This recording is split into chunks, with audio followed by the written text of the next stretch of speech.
What is up, guys? Rickackis here, and these are the main changes in Call of Duty for Call of Duty Ghosts. If you are very familiar with the Call of Duty franchise, you've been playing Call of Duty for a long time, and you've stumbled upon this video, you are in for a treat. This is the things that are actually going to matter to you. This isn't hype. These are what matters to the actual Call of Duty players. So let's get right into it. The first thing, COD points are back. Just like in Black Ops 1, you now earn what are called squad points, and you spend them on guns and perks and I think attachments, pretty much anything. Now, the way they've described it though is that you can unlock things at any level. At level 4, when you get, well, even if there is a level 4, when you get created class, you get your money and you can spend it on anything you want. So this is very interesting, and you know, if you can remember from Black Ops 1, you had to unlock stuff. You know, at level 20, you would unlock a gun, you get the option to buy it. Now, you can just buy it at any time, which, you know, the only thing I would have to say about that is it's probably going to be that, you know, squad points are a little bit harder to get than COD points. And also the guns might be a little bit more expensive, because in Black Ops 1, definitely, when you got all the guns you wanted, you were just kind of sitting on a pile of thousands of COD points that you didn't need to spend. So hopefully they've kind of reconfigured and, you know, got a really good system for how to earn squad points. Next, Pick 10 is back in a way. It seems that, I'm not really sure, they really didn't get into the creator class too much. They were too busy hyping up character customization. It seems that like there is maybe some sort of bonus for foregoing a pistol in favor of something else. Also, they did mention very, very quickly that there's no penalty for attachments. So that means any gun can have 3 attachments. It looked like I saw 3 attachment slots underneath one of the guns. Maybe there's an option for 4. I'm not quite sure. I'm in huge favor of this because that's the Battlefield kind of way of doing things, is giving the option for, you know, you have 3 attachment slots, go for it. And I really like this because they've added a lot of useful attachments. Like before, it was just basically sight, silencer, and ACOG scope. That was, you know, back in the day, that was the attachments. But now with all of the additions of a lot of perks coming to attachments in Black Ops 2, you know, fast mag is now an attachment to reload faster. Extended mag, well, that was always in there.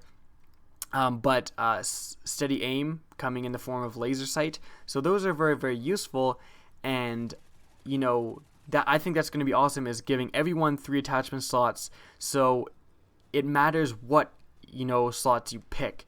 If you're going to forego a sight in favor of stock, the adjustable stock for stalker, you know, that's going to be a really important thing, and it's going to make the game a lot more customizable. I hated when they punished you when you try to do cool stuff in Black Ops 2 with the Pick 10 system, and hopefully that's changed.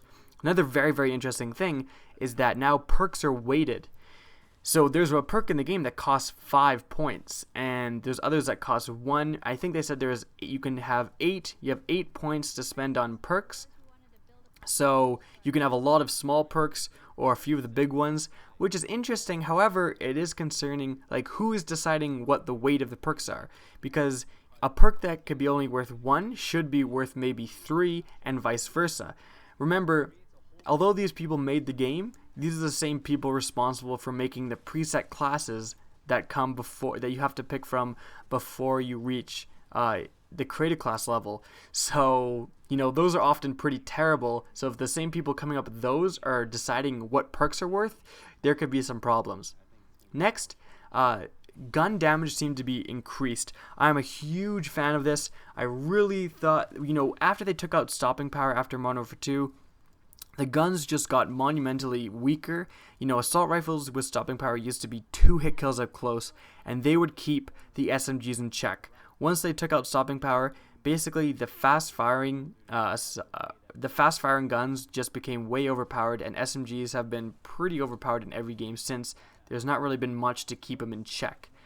Another thing, gun accuracy has seemed to be increased. Again, I'm in favor of this. It's not as realistic, but Call of Duty is not necessarily a realistic game. It's more of an arcade game. So when you have a lot of, you know, ridiculous recoil, like in Modern Warfare 3 for certain guns, like the LMGs were basically useless until they patched them 3 months after they were painfully obviously useless, you're going to have some problems. Also, when you have guns like the ACR, which, you know, they are the only ones that don't suffer from this insane recoil, they become very, very overpowered. So by making a lot of the guns very accurate, you kind of reward accuracy and skill over just running around hip firing. So I'm in favor of that. Nextly, create a soldier. This is a lot of hype, so you gotta, fold back the hype a little bit and see what is actually coming new to the game. Basically, all create a soldier is they've added character customization. And so basically you have your created classes, and now each one is tied to a character that you create through character customization. And in doing this, they've now made it so that you have to prestige each class by itself.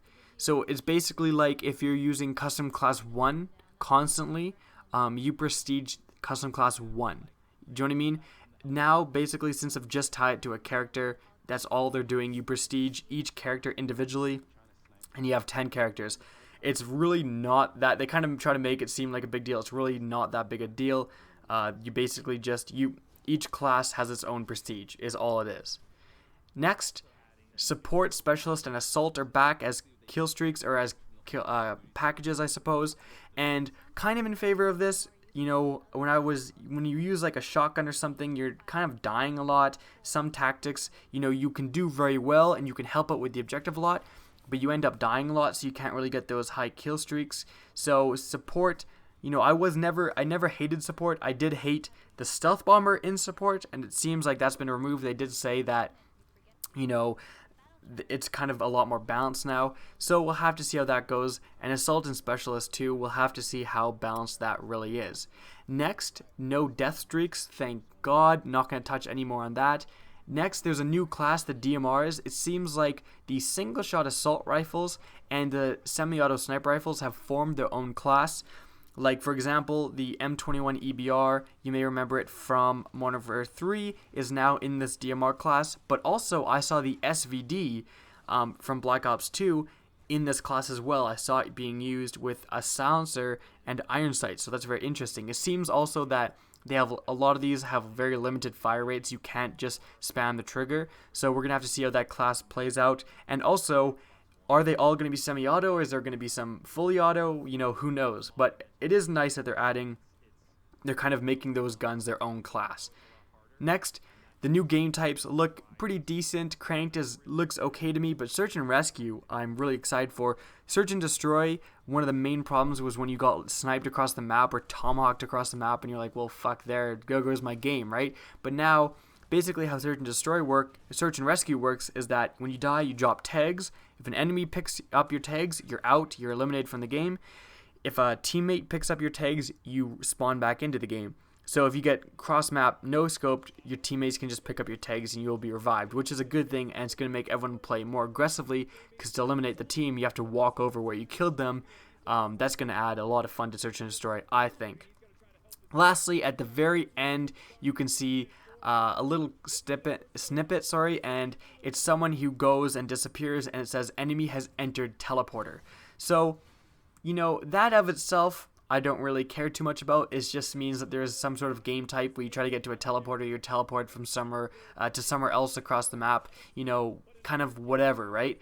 What does interest me about this is their technology. If Ghosts has technology as good as teleporters, like Black Ops 2 didn't even touch teleportation. So if in Ghosts you can teleport, it makes me wonder what other attachments and guns and killstreaks will be coming to Ghosts, because that teleportation is very, very futuristic. So I'm really excited to see what technologies they're going to be rolling out in this game. That's pretty much it for this video. Remember to rate, comment, and subscribe. And as always, have a good day.